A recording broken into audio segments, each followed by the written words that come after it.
Good morning, beloved, and welcome to another wonderful day that the Lord has given to us as a gift as we begin to worship our King, worship our Lord, the one who has seen us throughout this week. Wow, we made it to the end of the week. Isn't that great? I mean, nowadays it's not easy to make it past each day. It's a blessing. There are so many challenges, so many things are happening in the world, and I mean, it's a blessing to make it through this whole week, and we are right at the end of the week. So let's just begin to worship God this morning, for He alone is worthy. He alone is worthy of your praise, the one that has preserved you, the one that has watched over you from Monday until it's Friday today. Oh my God, we are at the end of the week. Is He not worthy of our praise? Let's just celebrate God this morning. Begin to worship Him in your own words. Father, we thank you for today. Lord, we thank you for this opportunity to come together in prayers every morning. Lord, we thank you for protecting every one of us, protecting our family members, our loved ones all through this week. Father, we called upon you at the beginning of the week and you saw us through. And Lord, we thank you for we are at the end of the week. Lord, we thank you for you even saying your word that the end of a thing is better than the beginning. Therefore, we thank you for the great things that are coming to us as we step for this day. Lord, we thank you for everything that happened to us this week. For it was according to your perfect will and plan, be it rejections, disappointments, be it closed doors, be it open doors, whatever happened this week. Lord, we thank you for everything works together for good for those that trust you. Lord, we thank you for your blessings, every blessing that you released upon us this week. Lord, we thank you. We thank you for your word that came through to sustain us this week. Lord, we thank you for your revelations. We thank you, Lord, for the battles that you fought for us that we do not even know. Thank you for your preservation. Thank you for divine provision. Thank you for great favor upon us, oh Lord. Thank you, Lord, for a fruitful week. Thank you, Lord, for a great and blessed week that we've had. Thank you for your joy that flowed through us and with us throughout this week. Thank you, ministering servants, our angels that have been with us all through this week, and they have even waged things aside that we do not even know. Father, thank you for we do not fall into the traps of the enemy. Thank you, Lord, for we cannot even know the battles that you fought for us. But if you were not on our side this week, Father, things would have gone really, really wrong. So we just thank you. We thank you, Lord. We worship you this morning. Lord, we are nothing without you. You alone are the great I am that I am, the one that does not fail, the master planner. Oh, Lord, we worship you, but our hearts are filled with praise. I just want you to begin to celebrate yourself, celebrate your life, celebrate yourself. You know, this life that you are praying about, complaining about. Some people are praying to live the life that you are living. The same life that you don't celebrate, the same life that you don't appreciate. The experiences where you are in life that you are not appreciating. Many people are praying to be where you are, to have access to the privileges and opportunities that you have. So don't be busy complaining and focusing on the challenges and what is not working. No, don't forget to count your blessings. You are alive this morning. You are in good health. You are not in the hospital. You are not in the mortuary or the prison. You have your freedom. You are breathing without the help of machines, oxygen machines and things to force air down your lungs. Praise God. Praise God, you have access to electricity. You can see, you can hear, you can talk. You do not go to bed hungry. Is that, in fact, there's just so many reasons to praise God. So let's just focus on God's blessings. No matter what is happening, there must be something for you to be grateful about. When the enemy wants to remind you of one negativity or another, you just turn around and start praising God and look for something to be thankful about. There must be something for you to praise God about. So we just thank God this morning. We thank God and we continue to pray for mercy. We pray for mercy, Lord, for we are not worthy. We pray for the blood of Jesus to cleanse us this morning, that we may be worthy to go with you and that we may be worthy to invite the Holy Spirit to dwell in us and to go with us today. We plead the blood of Jesus over this day, and even as we go into the weekend, we plead the blood of Jesus. We release angels to go ahead and begin to make everything to align according to the plan and purpose of God in our lives. We release angels to watch over our families, over our loved ones, to watch over us and our going out and coming in, that will come back here together. No one will be missing. We'll be all here on Monday to continue in our our daily devotion meeting to praise the King of Kings, the Lord of Lords, the great mighty one, the almighty good Father who never leaves nor forsakes us. Thank you, Father. Thank you, Lord. And we invite the Holy Spirit to take control now. Holy Spirit, take control even as we continue in the word that God has been leading us to read this week. Holy Spirit, take control. Soften our hearts. Help us to receive this word and that there will be a transformation. For we know that the word of God brings light. The word of God brings transformation. The word of God brings solutions and breakthroughs. Thank you, Holy Spirit. Take control even as we continue in what you've been leading us to dwell on this week. Remember, we have been talking about trusting God in our wilderness and valley situations, through trials, through tribulations, through our days of preparations. We all have to keep trusting God. We all remember what happened to our Lord and Master Jesus Christ after his baptism, and just after God confirmed and declared, "This is my Son in whom I am well pleased," and the Holy Spirit came upon Jesus for him to begin his assignment. Jesus was sent straight to the wilderness to face his own wilderness situation, to be tempted by the devil while in those harsh conditions. Now you'll be wondering, like, when I decide to serve God fully, why do I have to now face all these challenges? Why is it that people full of the Holy Ghost will always find themselves in wilderness situations, things that you never thought will ever happen to you? You will wonder, I'm praying, Lord, I'm serving you. Just when I decide to give you my all, then this is when all hell breaks loose. That is the process. That is the process. Look at the life of Jesus. When he's just about to begin his assignment, he is sent to the wilderness, because that is in the wilderness, that is where you get prepared for your assignment. That is where you are tested, you are tried. It's in your days of struggles, the days of shege, that you will face all types of temptation. God will stretch you. God wants to see if you will stand or you will fall. If Jesus went through his own days of preparation to fulfill destiny and take his crown of glory, then what about us? He survived it, so we will survive it, okay? He was tortured with a crown of thorns before taking his crowns of glory, defeating Satan once and for all. Now ask yourself, if Jesus gave up on this journey, if he did not persevere, where are you going to be today? Where will you be today? So why do you want to give up? The destinies of many people are depending on you.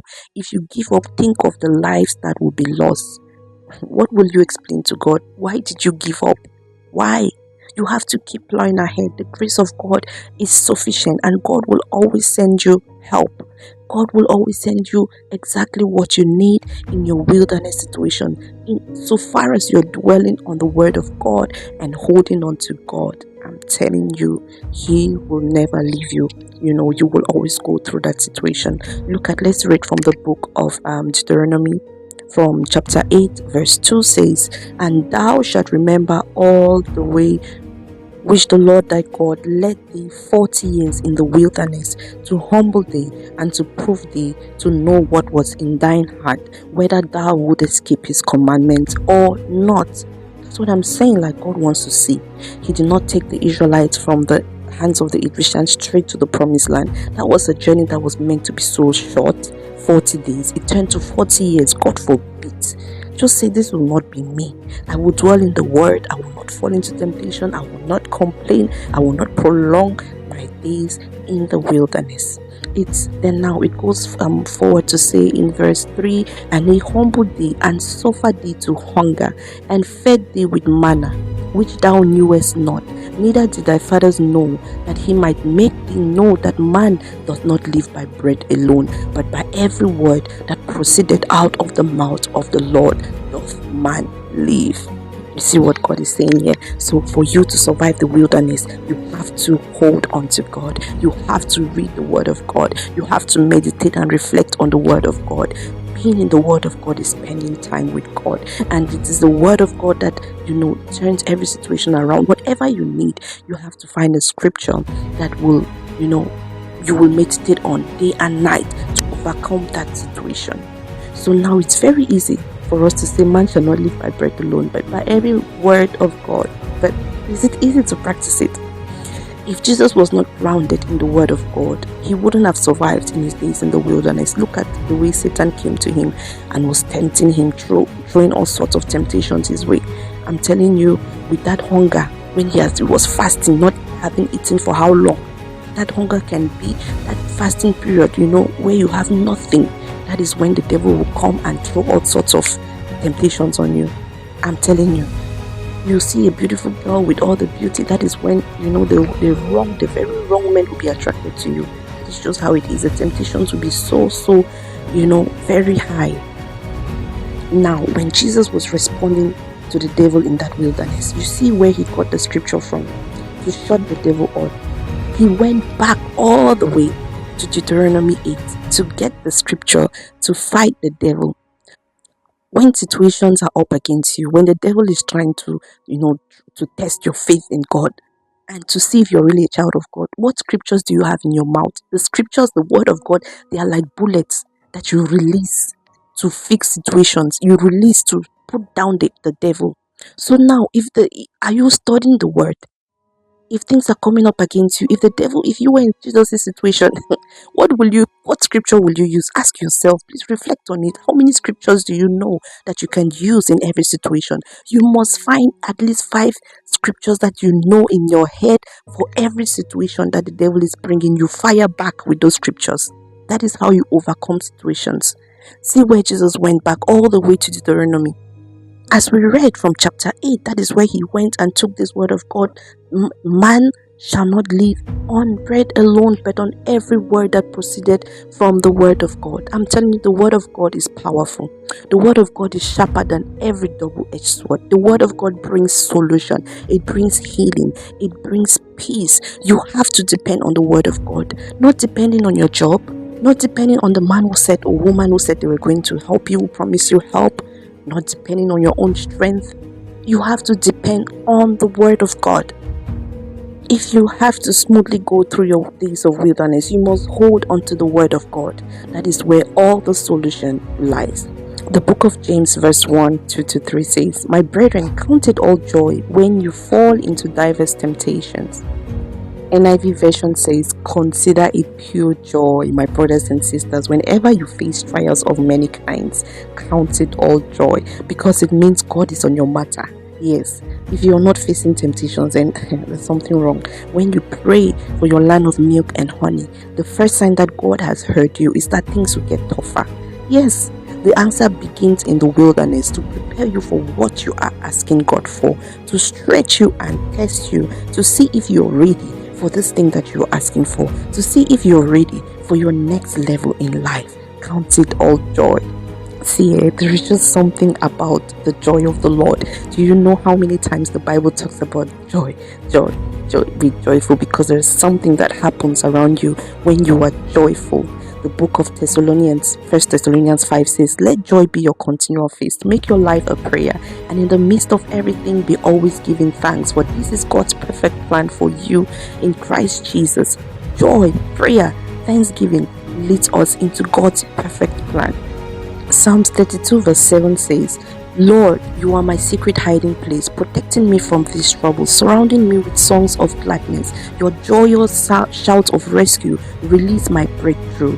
God himself sings and shouts joyously over us, and this brings us breakthrough and victory. So imagine if you always stay in joy and praise God and sing to him.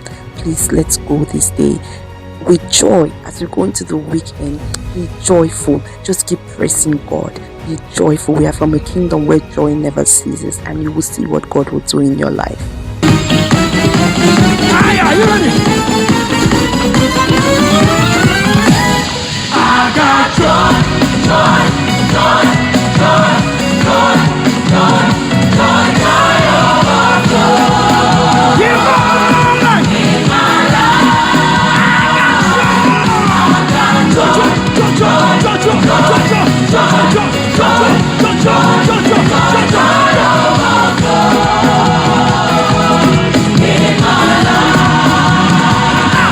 I come from the kingdom, a beautiful kingdom, where we laugh and laugh and laugh, joy overflow. There is no sorrow, and there is no weeping. Hey, and yes, joy. Hey, I got joy. No more sorrow. That's right. No more weeping. Every day. Joy.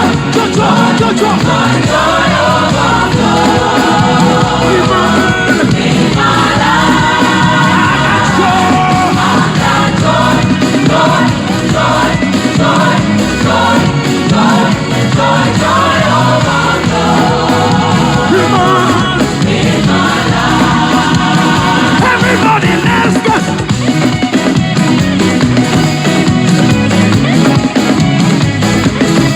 Let's go.